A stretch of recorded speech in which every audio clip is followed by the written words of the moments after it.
Hello student, welcome back to Geet classes. So student, कैसे हैं आप लोग? आई होप आप लोग अच्छे होंगे, अच्छे से पढ़ाई कर रहे होंगे। स्टूडेंट, मैंने पिछले क्लास में जो आप लोगों को क्वेश्चन आंसर शेयर किया था, मैं होप करती हूँ आप लोग उसे पढ़ लिए होंगे, अच्छे से समझ में आया होगा। अगर आप लोगों को समझ में नहीं आया होगा तो कमेंट में बोल सकते हैं, मैम मुझे समझ में नहीं आया, तो मैं फिर से समझा दूंगी। ठीक है, अगर कोई क्वेश्चन में आप लोगों को प्रॉब्लम हो है या होता हो तो कमेंट में बोल दीजिएगा, मैं फिर से समझा दूंगी। ठीक है, तो मैं आज आप लोगों के लिए VVI क्वेश्चन लेके आई हूँ। ये ट्वेल्थ क्लास का VVI क्वेश्चन है। देखिए क्या क्वेश्चन है, अभिक्षमता से आप क्या समझते हैं।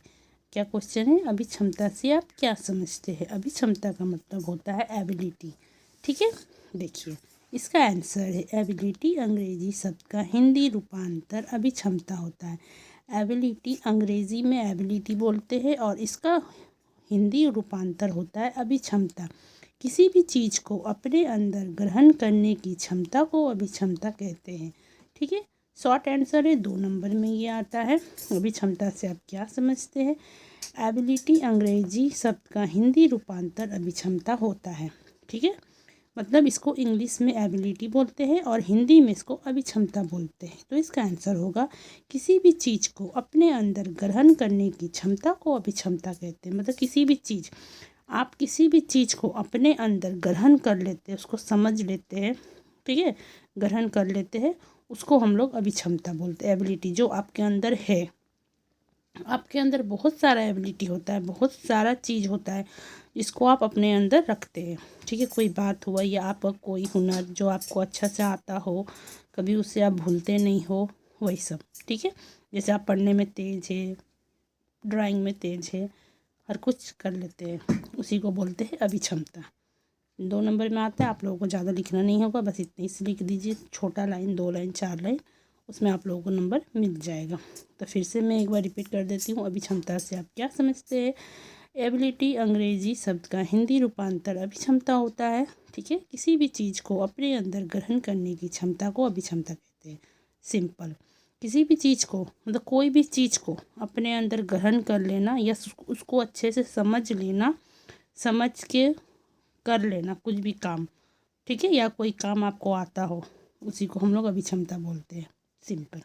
ठीक है, ये अब नेक्स्ट क्वेश्चन है, मूल्यांकन क्या है। ठीक है, मूल्यांकन क्या है, नेक्स्ट क्वेश्चन है। मूल्यांकन का मतलब आदमी के मनोवैज्ञानिक के मापने से है। मूल्यांकन का मतलब आदमी के मनोवैज्ञानिक के मापने से है। ठीक है, उसका आदमी का मूल्यांकन मापने से होता है। आदमी का, हम लोग किसी भी व्यक्ति का मूल्यांकन माप सके, अर्थात मनोवैज्ञानिक गुणों को मापन ही मूल्यांकन कहलाता है। मतलब हम लोग मनोवैज्ञानिक गुणों को मापन ही मूल्यांकन, मनोवैज्ञानिक लोग जो होता है, आदमी का गुण को जो मापता है, उसका मूल्यांकन निकालता है, उसी को ही हम लोग मूल्यांकन कहते हैं।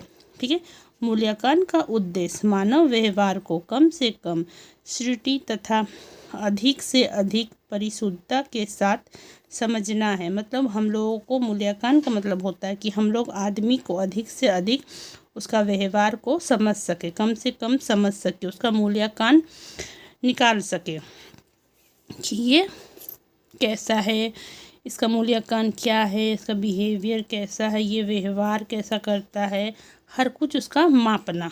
ठीक है, तो इसका आंसर आप लोगों को लिखना है। मूल्यांकन क्या है। मूल्यांकन का मतलब आदमी के मनोवैज्ञानिक के मापने से है। ठीक है, अर्थात मनोवैज्ञानिक गुणों को मापन ही मूल्यांकन कहलाता। मनोवैज्ञानिक गुणों को मापना ही मूल्यांकन, मनोवैज्ञानिक गुणों, उसका गुण को मापते हैं, वही हम लोगों का मूल्यांकन कहलाता है। मूल्यांकन का क्या उद्देश्य होता है। मानव व्यवहार को कम से कम त्रुटि तथा अधिक से अधिक परिशुद्धता के साथ समझना। वो लोग का मानव व्यवहार को बहुत ही ज़्यादा अच्छे तरीके से समझना ही मूल्यांकन कहलाता। परिशुद्धता के साथ समझना, बहुत ही अच्छे तरीके के साथ समझना ही मूल्यांकन कहलाता है। ठीक है, क्लियर है। मैं और एक बार फिर से रिपीट कर देती हूँ। मूल्यांकन क्या है? मूल्यांकन का मतलब आदमी के मनोवैज्ञानिक के मापन से है, अर्थात मनोवैज्ञानिक गुणों को मापना ही मूल्यांकन कहलाता है। मूल्यांकन का उद्देश्य मानव व्यवहार को कम से कम त्रुटि तथा अधिक से अधिक परिशुद्धता के साथ समझना। सिंपल, उतना हार्ड नहीं है। ये 12th क्लास में आप लोगों का 2-2 नंबर में आएगा, तो आप लोग अच्छे से नोट्स बना लीजिएगा। अगर समझ में नहीं आएगा तो आप लोग मेरे को बोल सकते हैं, मैम समझ में नहीं आया, फिर से समझा दीजिए, तो मैं फिर से समझा दूँगी। ठीक है, तो अब मैं मिलती हूँ आप लोगों से नेक्स्ट क्लास में। Please like share and subscribe my channel. अपने दोस्तों के साथ भी शेयर कर दीजिएगा। अगर आपको इसका फुल PDF चाहिए तो मेरा इंस्टा ID गीत क्लासेस से मुझे वहाँ पर DM करिएगा, मैं PDF दे दूँगी। और मैं PDF सब्जेक्टिव ऑब्जेक्टिव का PDF मैं 199 में देती हूँ। Okay, bye.